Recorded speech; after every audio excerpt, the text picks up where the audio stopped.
Hi, it's Fias Tarot. Hello, Aquarius. Placement. Okay, August. Love read. So, yeah. Pasensya na ha, hindi ko nagawa nung Sabado. Dahil meron kaming nilakad. Anyway. So, let us see. Aqua. Again, kung may tanong po, mag-message. Direct message me sa akin pong FB page. Syempre, wala naman tayong way sa YT, no? O sa mga nanonood dyan sa YT, gusto nyo mag-message, punta kayo sa FB page ko. Okay? Fias Tarot, and then may check po sa tabi ng aking pangalan. So, lahat po ng ating charms, they're all, still available. Okay? And yung mga naka-bottles, So, let's see situation. Anong situation ninyo? Mga aqua. Okay. In love. Situations. The Queen of Cups in the reversed. And the Six. Oh. The Six of Cups in the reversed.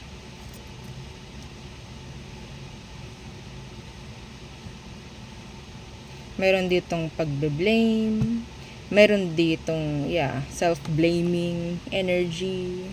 Could be a water sign, Cancer, Scorpio, Pisces. May naririnig ako sa kanya, sana na-provide ko yun for Aqua. Sana ginawa ko yun for Aqua. I think, masasabi kong, itong taong ito, mas pinili niya yung sarili niya. Hanggang ngayon, I think. Okay, mas pinipili niya yung sarili niya. Pero minsan, nakukonsensya to eh. Okay, nakukonsensya siya. Some of them kasi, they have trauma.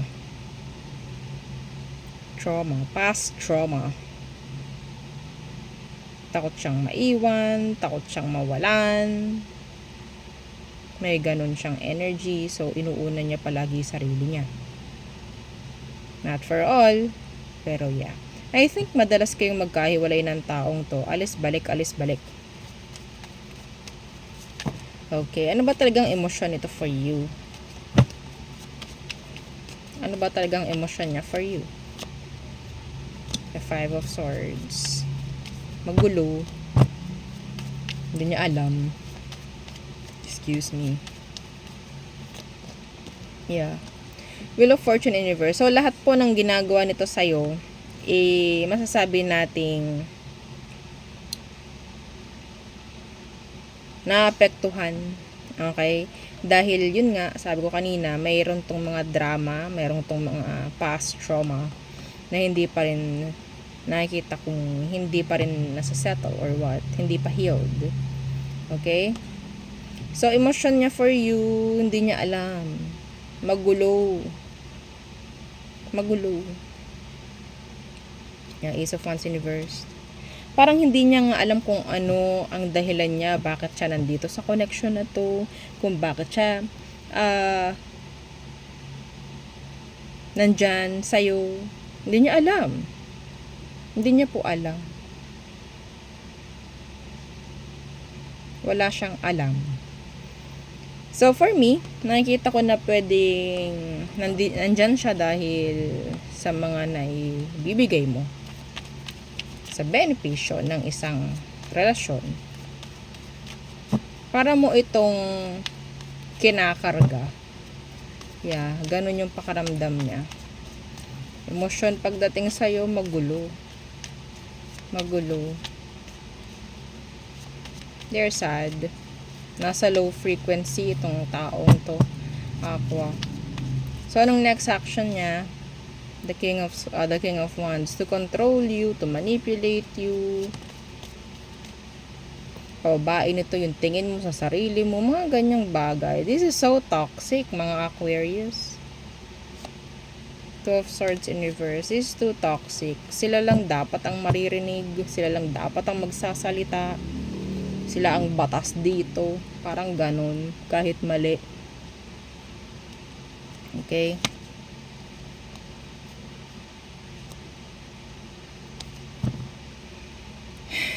Unang-una pa lang, Diyos ko. Grabe. Nakakapagod. Di ka ba napapagod dito, Aqua? Di ka pa ba napapagod? Ako na ang mapapagod para sa'yo. Tingnan natin. My gosh. Ano ba ang outcome nyo nitong taong to ngayong August? Nine of Swords in the reverse. And the Knight of Cups. So, nakikita ko hindi pa rin ito aalis. Okay. Pero hindi siya consistent. Pero, bibigyan mo yung sarili mo ng mga sabihin nating mga haka-haka mong dahilan para mapatunayan mo sa sarili mong mahal ka ng taong to. Okay? Yes, mga haka-haka. Na ito ay tunay. Ito ay genuine love. Yes! Haka-haka. Okay? Codependency. Kailangan ka ng taong to. Ikaw ang oxygen niya. Yun yung aking pinupunto dito. Kailangan ka lang nitong taong to. Wala akong makuhang love dito. Wala po. Anong gagawin natin?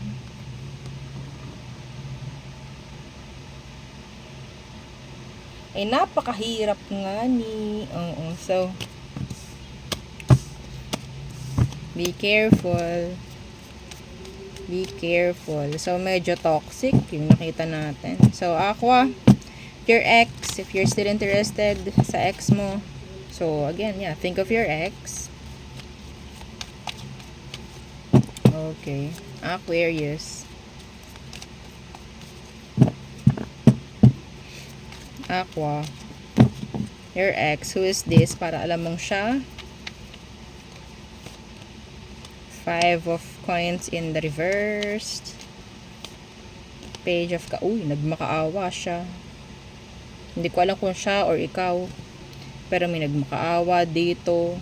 Huwag mo kong iwan. May ganun po ha. May nagmakaawa sa sitwasyon. Pwedeng siya, pwedeng ikaw. Pero I think sila. Parang sila.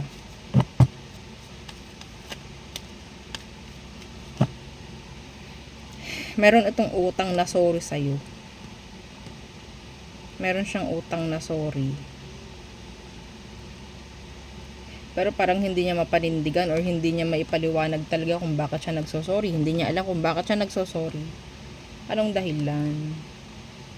Parang nagsosorry lang siya para mapatawad, para mapabalik. Parang ganun. Okay? Let's see. Ano ba talagang emosyon nito for you? Right now. Ten of Wands. Five of Swords in reverse. Bigat na sitwasyon. Gusto niya na ng parang feeling niya talagang wala ka ng pakialam sa kanya. Okay? Ini-ignore mo na siya. Wala ka ng pake. Wala ka ng concern. Ganyan ang pakaramdam niya. Mabigat. Marami siyang gustong sabihin sa'yo. Marami siyang gustong i-communicate. Okay? Yeah. This is you. It's your energy. The King of Swords. Maybe they see somebody na parang cold, detached, silent. So there.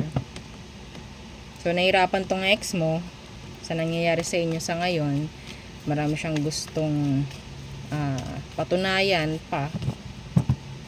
Yun nga lang, parang hindi niya kayang manindigan.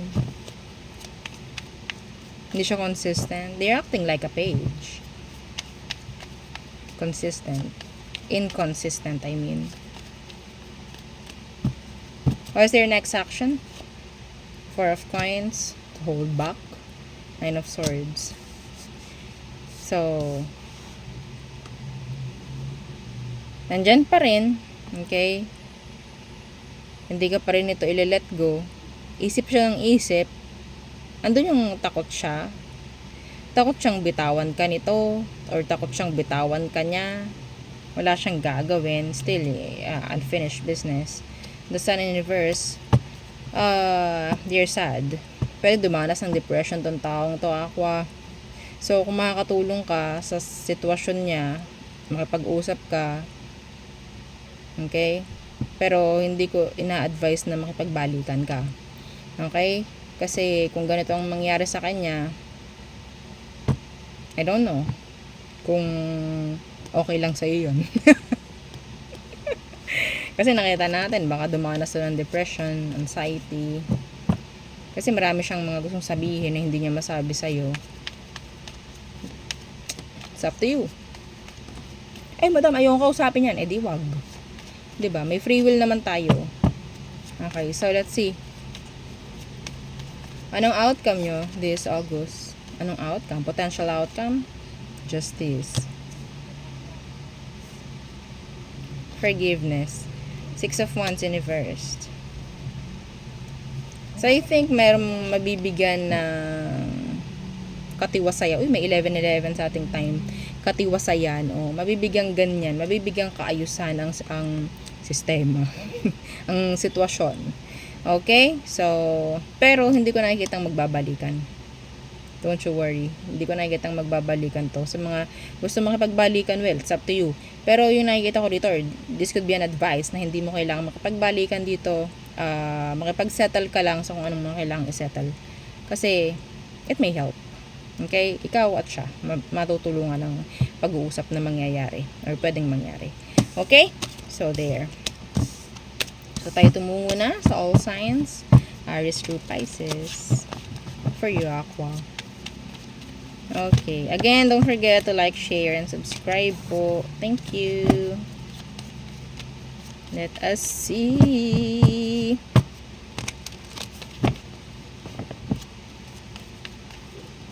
Okay. Aries, they need you. Taurus, if they want to say they are sorry. Gemini, they want to communicate but they don't know how to start a conversation with you. Cancer, you're their wish fulfillment. Some of you napaginipan ka ni Cancer yan. That's channeled. Leo, they want commitments. They need you. They like you. They are ready to commit. Virgo, they have a lot of commitments. Some of them, they want commitments with you. They want to commit. Libra, they're like unfair. They're being unfair. Some of them, they're hiding secrets, hiding something from you. Scorpio, they want to conversate. Sagittarius, they're being impatient. Capricorn, I think, kasi Capricorn, they love you. Aquarius, may mga masasettle po na mga drama, problema, kung ano man. Or maybe they want that. Pisces, they're holding back. Yeah. So there, yun ang aking reading for you, Aquarius placements. Again, please don't forget to like, share, and subscribe, and follow our every page. And sa po nating YouTube channel na nasa description box below. Again, thank you. Goodbye.